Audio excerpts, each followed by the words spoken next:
This is the way the people news. Never look straight forward, always look around you. Be able to protect yourself by any means necessary. Use your Second Amendment. Arm yourself with knowledge. Okay? And as well, use your First Amendment.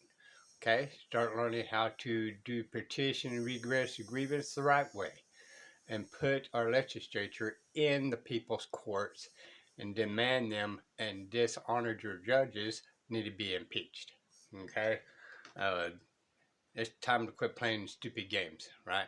We've been fighting these things for X amount of time, but we've been doing the exact same thing and not getting nowhere. Well, that right there is insanity. We got to think outside the box. All right, so I'm not going to get in too deep with this.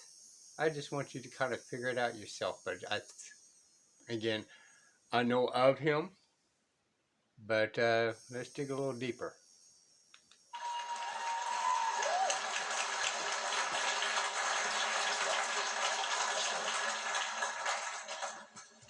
Good afternoon. So how many are a little bit familiar with what I teach or what I do or whatever? And how many are just here because I'm the next speaker? Okay. And how many are here because of some kind of morbid curiosity of whatever there might be a train wreck or something? Okay. So I want to start with, I need you all to stand up.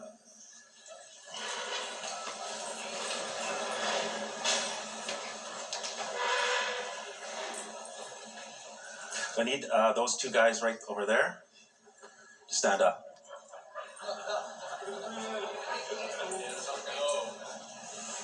If you don't stand up, I'll have to ask you to leave.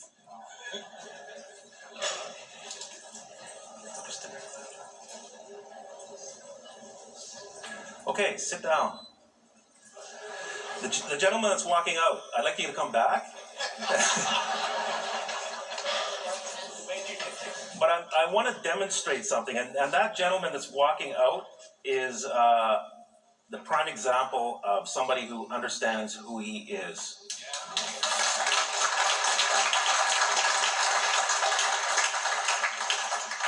The rest of you stood up, and the reason why, and I want you to think about what happened to you, because you all had a different experience with that. But the catalyst of what made you all stand up was because I'm standing on this stage and I have a microphone. Therefore, there was an illusion of authority.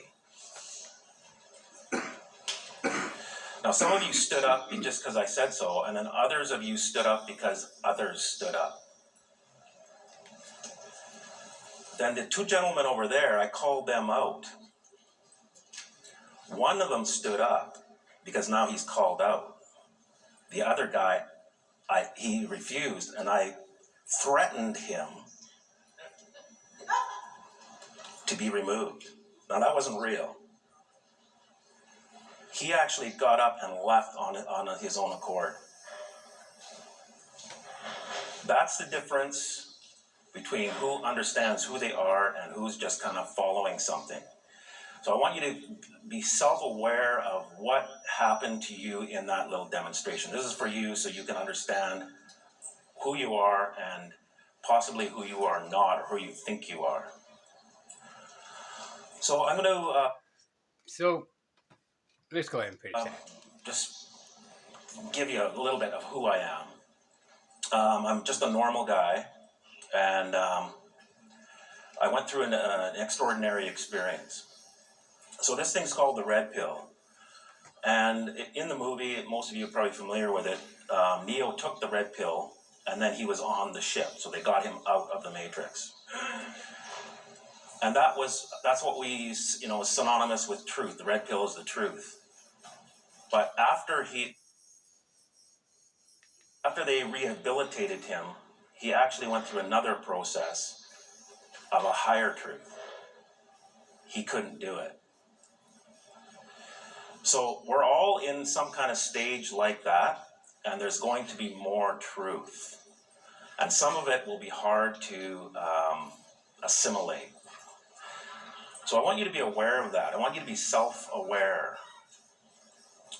There was a famous man who once said, "You will know the truth, and the truth will set you free." Now, some of you know who that is right away, and others of you don't, and that's okay. But this man had said a lot of things, and they were very simple, but there was a lot of profound meaning if you thought about what he said, like if you actually sort of meditated on it. So I want you to think about that as you go through life, but I'll just sort of give you a little rundown. So, number one, it was a statement. It wasn't if you find the truth will set you free. And another part of it was the set you free, which means you're not free. And you may not know that, because we don't even know what freedom is. We have no point of view. So I'll just give you what happened to me. And we're going to pause right there. Without my interruption, this is off of YouTube called Empower. Okay. And what I kind of wanted to get to you on this behalf is sit and think about this, y'all. When you go to court, they tell you to rise, and everybody rises. Then they tell you to sit down. Everybody sits down.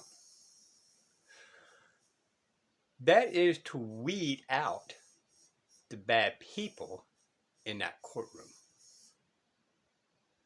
Okay? It's not for respect. It's for the bailiff and the judge to keep an eye on the people that is not complying. Right? Just like that one guy left. Okay? And then all this kind of stuff. Judges may do it sometimes. It just depends on the judge. Right? But could they order the bailiff to actually have you sent out because you didn't rise? Yes. But why? My understanding when we separated from the British England and created our own country, that we did not have any more kings. So why are we standing up, and why are they even bother asking us to sit and rise? It's a show of force. It's showing I'm in control. And that judge sits up there higher than we are. That's by design. Okay? To us to look up at him like he's the almighty God. And we've got to bow down to his wishes and his commands. This is the right reason why. And people mislead everybody all the time on, let's just show the court's respect. But what if I don't trust the courts? What if they cause me harm? And you're telling me I must respect the courts that made me a victim? You're telling me I got to respect the courts that went to the cop side over the people side that was innocent? And you're telling me that we must respect them? Right? No, it's not a respectful thing. Respectfully, the judge, since he's our servant, when a man and a woman stands on their belief and high strung, is not going to stand or sit, with the directives, right? Because we, the people, are the authority. And by gosh, if we're the authority, we demand respect from them. So we go in that courtroom, and he goes in there, and he waits for us to tell him he may be seated. or may the judge rise. It puts out this big old spectacle about the all rise, and the judge comes up, sits down, and all that, gets all nice and comfortable. And then after he's all nice and comfortable, we got to sit down. Sit and think about that, people. Well, what about us going in there, wait a little bit, and him to stand there until we're all in court, and then once we get sit down and be comfortable, then the judge sits down. Just food for thought. Sit and think about that for a minute. Because the people have political power over him, and men and women have natural rights. And if I'm in that court, not under bondage at the time, but as a spectator, just going in there and see what's going to happen, that judge and that officer has zero jurisdiction over you. Now, they may decide to hold you in contempt of court and this, that, here, and there, but where did they get that authority in my court building? Right? Well, you got to pay this and this and this. That makes it a privilege. Right? I have a right to get remedy. I use the courts to go after someone else. I don't have to pay for it. And most state constitution is that way. Texas, I haven't found that. You can go in there and file paperwork and say, hey, I can't afford it or whatever. But most states actually has it where you don't even need to do that. You just got to call them out on it. Look up on your own states. Okay? And read it carefully. We got to read. Right? But most states has a constitution that we are to go in there. If I don't have no money, how am I going to get remedy? So you telling me the judge and the courts is discriminating against me because I'm poor? Now, why do I got to fill this out and paperwork and this to prove that I don't have no money? Right? Sit and think about these, y'all. This is We the People News. Till next time. Bye, y'all.